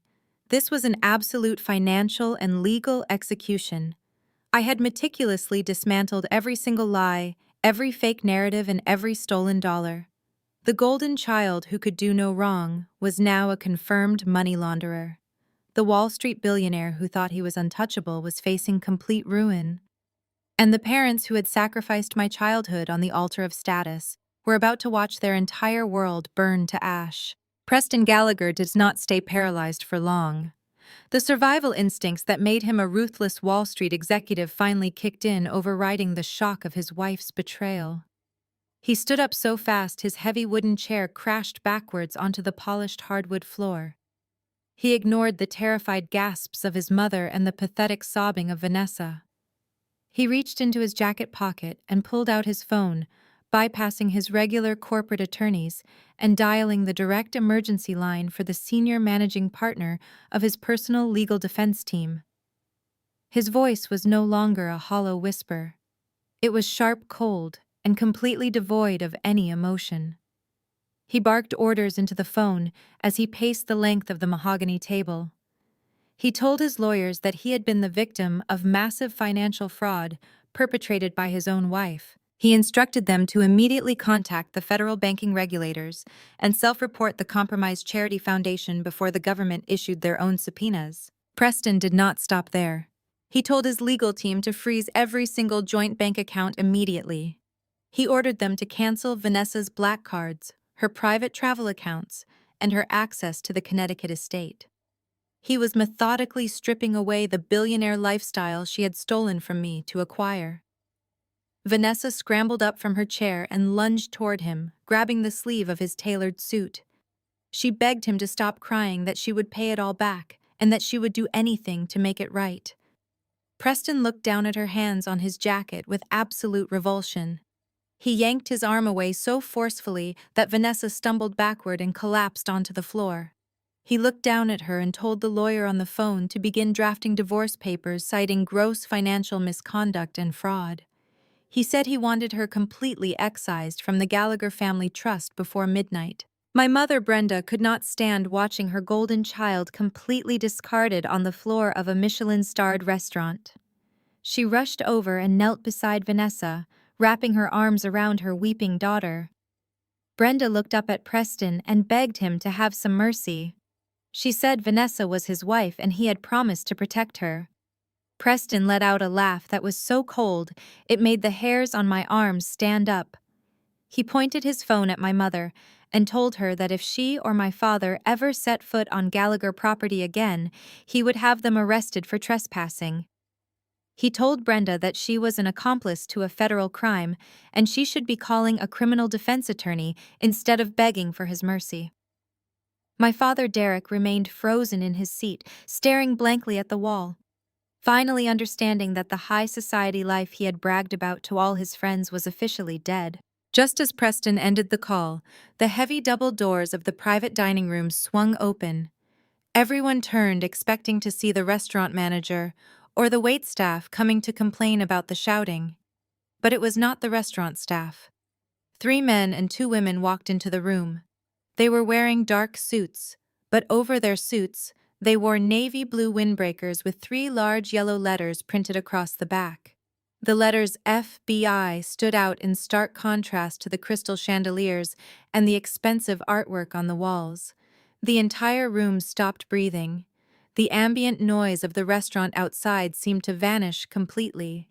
The lead agent, a tall man with a severe expression, walked directly past the wealthy Gallagher relatives, who were shrinking back into their seats in pure terror. He stopped right at the head of the table. I looked at Xavier, who gave me a very subtle nod.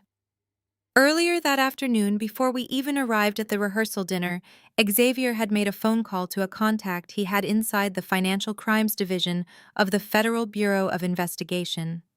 He had forwarded them the encrypted package containing my forensic audit, the forged signatures, the offshore routing numbers, and the DNA evidence connecting the charity funds to the Detroit syndicate.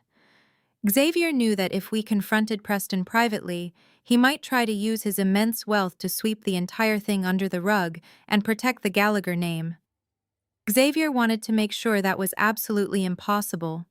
He brought the federal government right to the dinner table to ensure that justice was swift and completely unavoidable. The lead agent held up a folder with a federal seal on the front. He looked down at Vanessa, who was still sitting on the floor clinging to our mother. He asked her to confirm her identity. Vanessa could not speak. Her teeth were chattering and her eyes were wide with a primal animalistic fear. She had spent her entire life believing she was untouchable because she was pretty, and because my parents had always protected her. But my parents could not protect her from the federal government. The agent did not wait for her to answer. He looked at the photograph in his file and then looked back at her. He stated in a clear, authoritative voice that he had a federal warrant for the arrest of Vanessa Gallagher. The agent began to list the charges, and each word hit the room like a physical blow. He cited wire fraud, identity theft, money laundering, and conspiracy to commit extortion. Beatrice Gallagher let out a low, agonizing moan and buried her face in her hands. The pristine Gallagher name was officially a target of a federal criminal indictment. Preston stood perfectly still, watching the agents surround his wife. He did not say a single word in her defense. He did not ask for his lawyers to intervene. He just watched as the consequences of her actions finally caught up to her in the most humiliating way possible. Two agents stepped forward and gently but firmly pulled Vanessa up from the floor. My mother tried to hold on to her, screaming and crying, telling the agents there had been a terrible mistake. One of the agents warned my mother to step back, or she would be charged with interfering with a federal arrest. My father, Derek, finally moved, rushing over to pull my hysterical mother away. He wrapped his arms around Brenda, pulling her back as the agents forced Vanessa's hands behind her back. The sharp metallic click of the handcuffs echoing in the expensive private dining room was the most satisfying sound I had ever heard. The golden child, the woman who had tormented me my entire life and tried to ruin my wedding, was now in federal custody wearing stainless steel bracelets. The agents did not care about her designer dress or her expensive makeup that was now completely smeared across her face. They began marching her toward the exit. Vanessa looked back over her shoulder. She did not look at Preston or our parents. She looked directly at me. Her eyes were filled with absolute hatred, but also with a profound, devastating realization that she had finally lost. She had tried to play a game of chess with a forensic accountant, and she had been completely obliterated.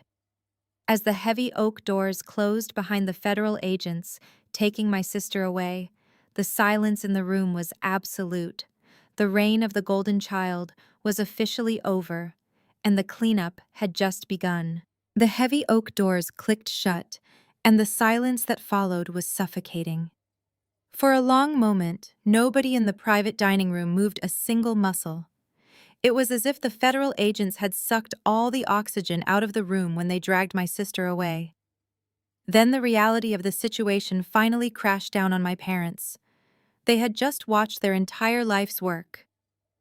Their precious golden child hauled off to a federal penitentiary. The facade of black excellence they had meticulously crafted for decades was shattered into a million unrecoverable pieces. My mother Brenda let out a guttural sound that barely sounded human. She scrambled across the polished hardwood floor, her expensive heels slipping and sliding, until she collapsed right at my feet. She literally dropped to her knees in front of me, in a room full of wealthy Wall Street executives and country club socialites. My father Derek followed her, his shoulders shaking as he fell to his knees right beside his wife. The two people who had spent my entire life standing tall and looking down on me were now completely broken, bowing at my feet and begging for mercy.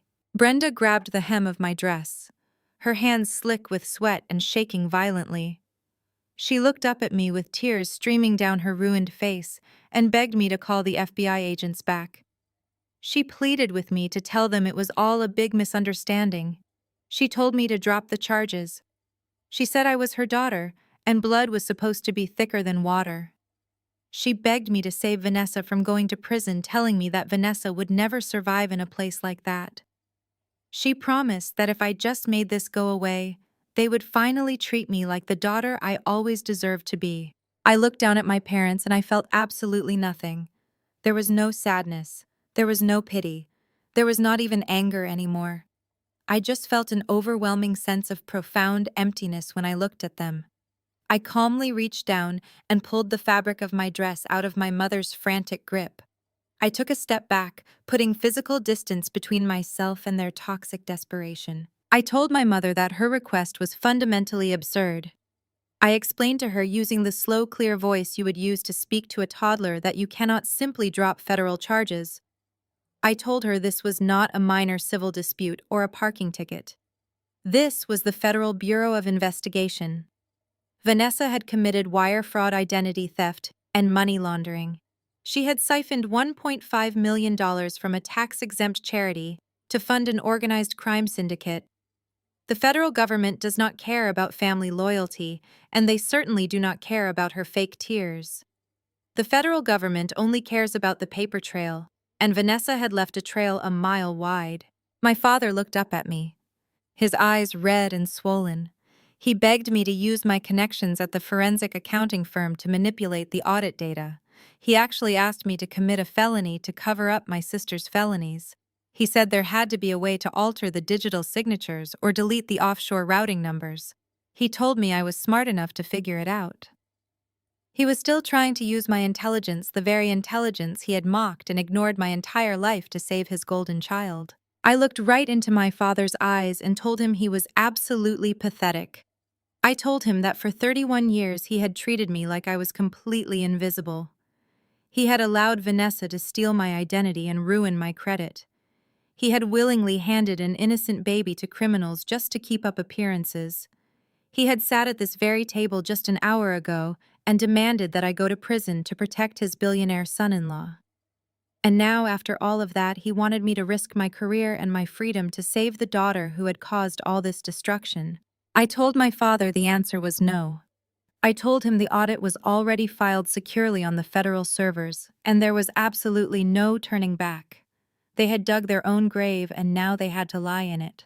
Preston Gallagher, who had been standing silently near the back of the room, finally moved. He did not look at my parents with an ounce of sympathy. He looked at them like they were an infectious disease. He signaled to his private security detail, who were waiting discreetly by the exit. Preston told his guards to escort Derek and Brenda out of the restaurant and off the premises immediately.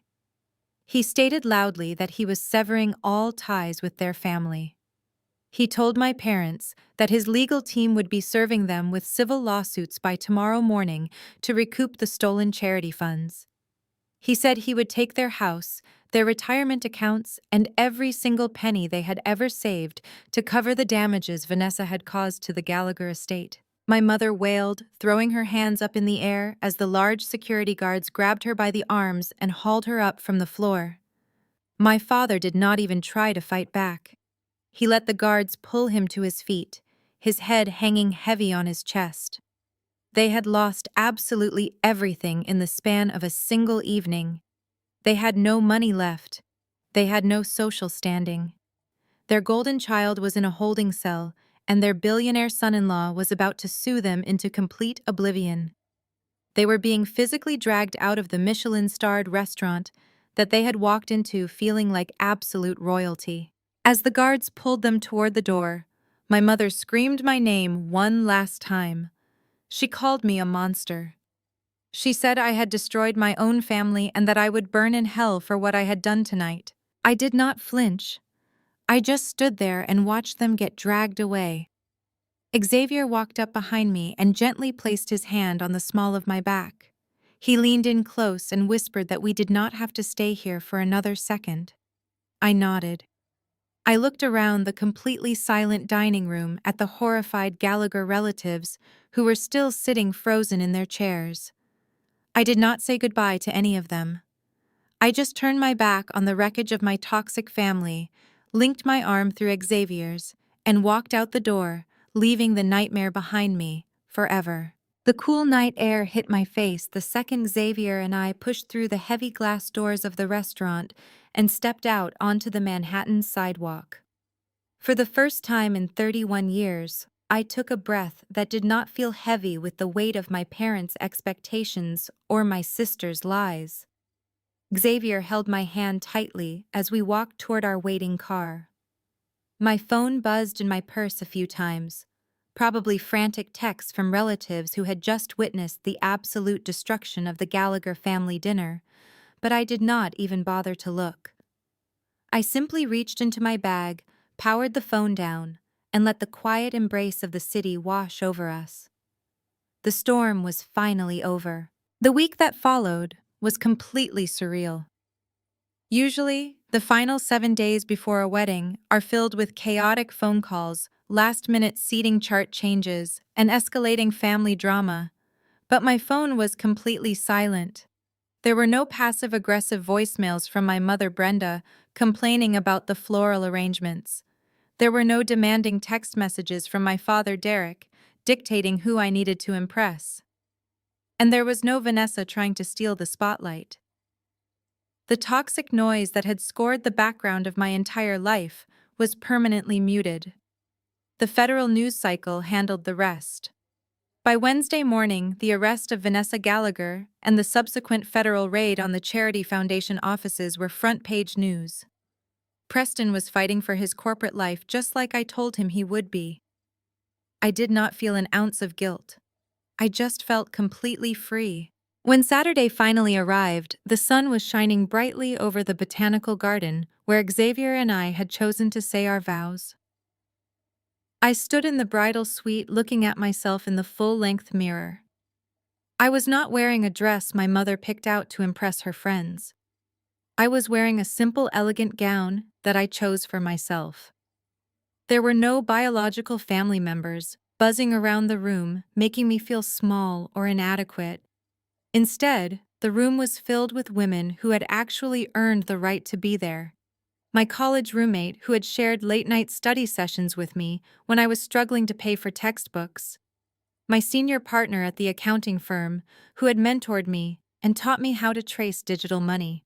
These were the people who celebrated my intelligence and my independence.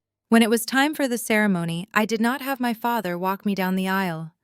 The tradition of a father giving his daughter away implies ownership, and my father had forfeited any right to me a long time ago. Instead, I walked down the aisle entirely on my own.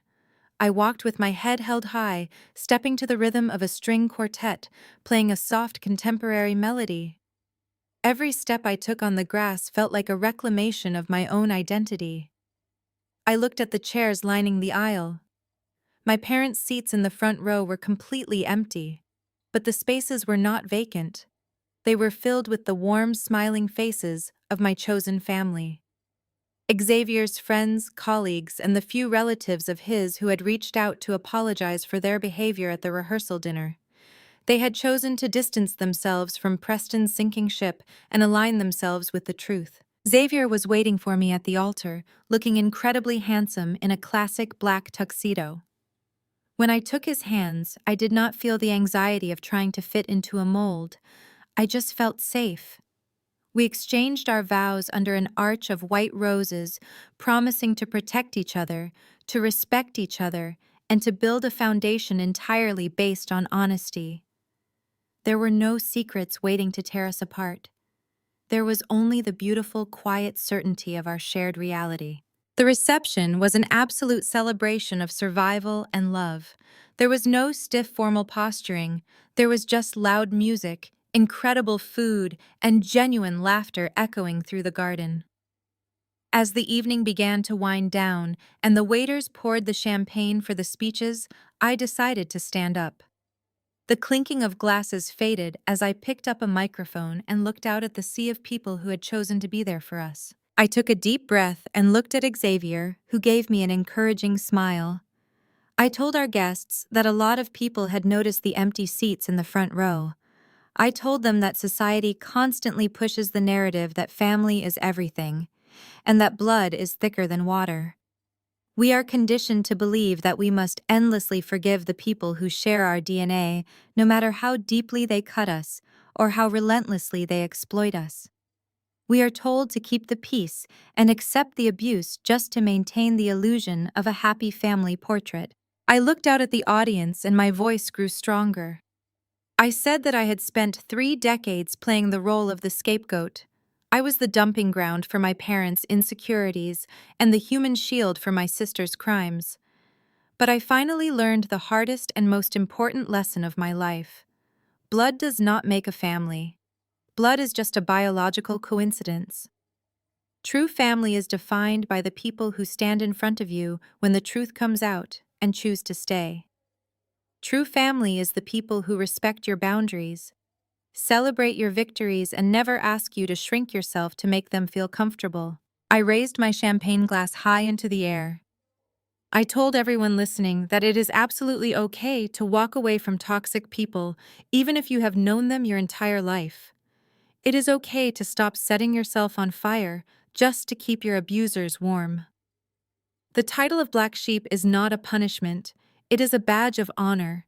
It means you were the only one brave enough to see through the dysfunction and strong enough to break the cycle. I toasted to the empty seats in the front row, thanking them for teaching me exactly what I never wanted to be. And then I toasted to my new husband and to the beautiful, genuine family we had chosen to build together. The applause that followed was deafening. It was the sound of complete validation. I am Gabrielle, and I am 31 years old. I survived the ultimate family betrayal, not by hiding or apologizing, but by owning the truth and using it to burn away the rot. If you are watching this, and you are struggling with a toxic family, I want you to know that your worth is not defined by the people who refuse to see it. You have the power to write your own ending. Thank you so much for listening to my story. If my journey resonated with you, please hit the subscribe button.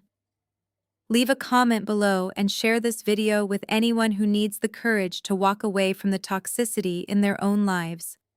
Stay strong and remember that the best revenge is simply living a beautiful, authentic life without them.